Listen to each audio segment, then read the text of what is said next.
O crente salvo pode ser salvo em toda maneira de viver, ele pode ser santo em toda maneira de viver, ele deve procurar a santificação em toda a sua maneira de viver. Veja 1 de Pedro 1:15 aí. Depois nós vamos ver o que é justificação. Então a justificação é o ato da graça de Deus mediante a qual a justiça de Cristo é atribuída ao homem pela fé. Veja Romanos 3:22-28, 4:3-16, 5:1. Então o que acontece?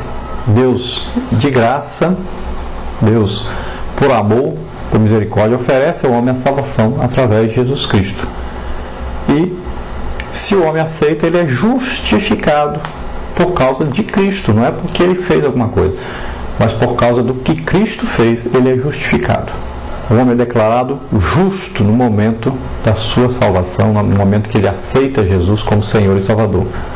Ele é declarado purificado de todos os seus pecados. Ele é justificado diante de Deus pelo sangue de Jesus derramado na cruz do Calvário, que é redenção, né?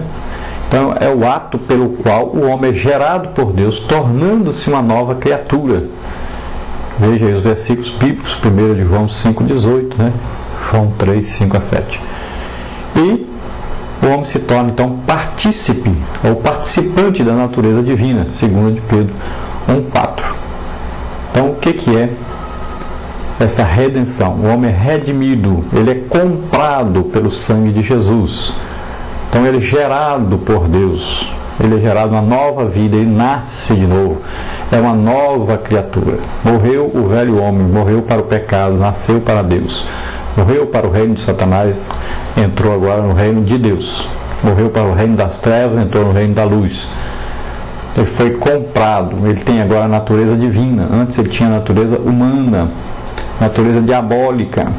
Agora ele tem a natureza de Deus, ele tem a natureza celeste, a natureza espiritual. E, por último aí, a glorificação. O que é a glorificação? Então, a glorificação é o estágio final da redenção em Cristo, Romanos 8:29 e 30. Né? E essa glorificação ela ocorrerá por ocasião da ressurreição do salvo em corpo glorificado, à semelhança do corpo de Jesus. Então, para o crente, acontecerá essa glorificação, ele será transformado num corpo celestial, num corpo espiritual. No arrebatamento da igreja, você receberá então essa glorificação do corpo. Agora, a glorificação final é estar depois para sempre com o Senhor. Depois que acabar o milênio, né, acabar todas as coisas, então será o estado eterno do homem em glorificação junto a Deus. Na parte 4, a intervenção divina e o plano salvífico. O que será a segunda vinda de Cristo a este mundo? Então será mais uma intervenção divina na história da humanidade. Na verdade, a vinda de Cristo será o quê? Um juízo sobre os homens. Por que isso? Porque aqueles que fizeram mal, aqueles que não aceitaram Jesus como Senhor e Salvador, ficarão na terra e passarão pela grande tribulação, que serão os juízos de Deus derramados sobre a raça humana. Então, a vinda de Jesus para aqueles que não estão salvos será um grande juízo, na verdade, e uma intervenção de Deus na história humana.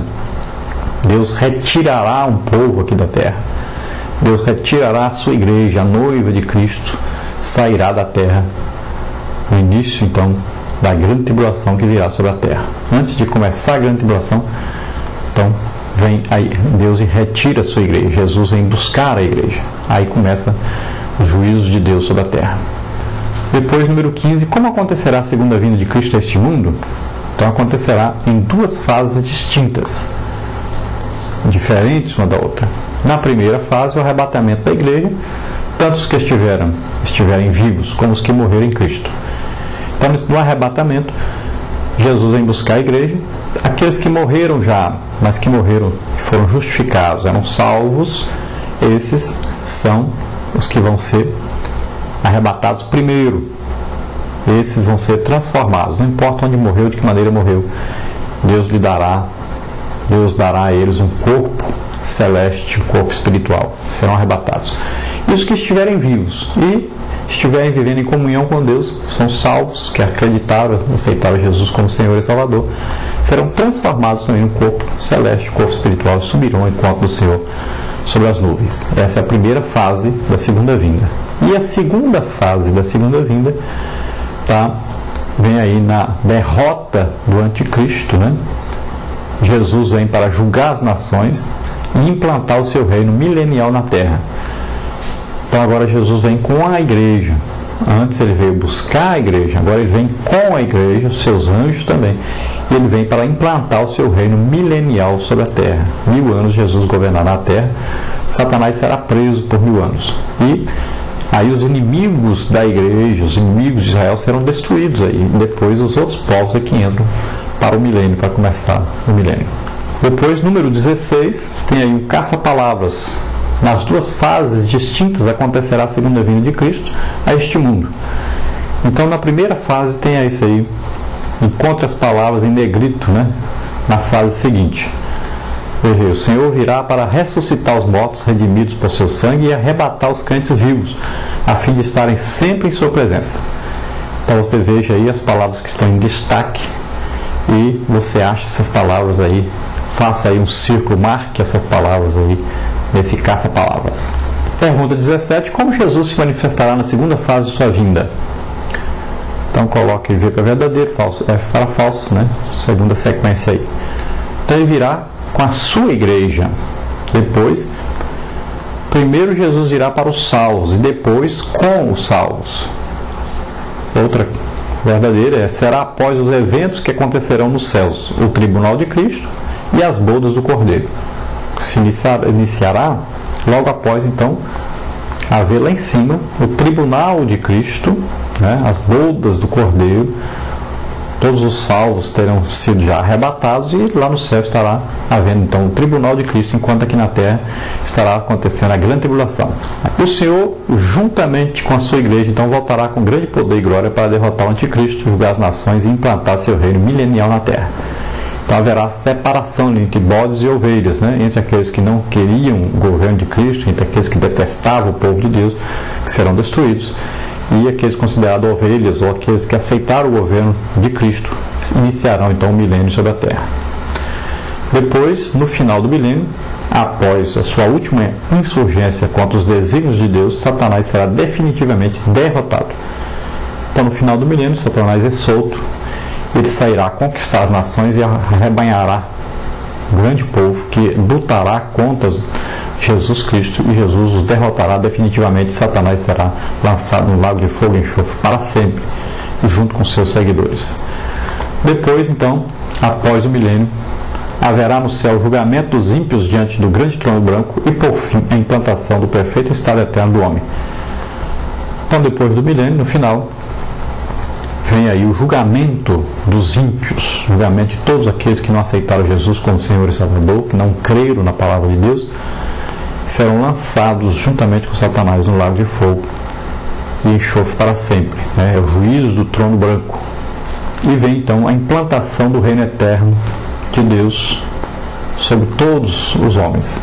Os ímpios lançados no lago de fogo e enxofre sofrerão eternamente, e os salvos viverão para sempre com o Senhor. Deus, a partir de então, inaugurará novos céus e nova terra, onde habitarão a justiça e a paz. Então serão feitos novos céus, nova terra, e aí habitarão a justiça, a paz. Deus mesmo estará conosco para sempre.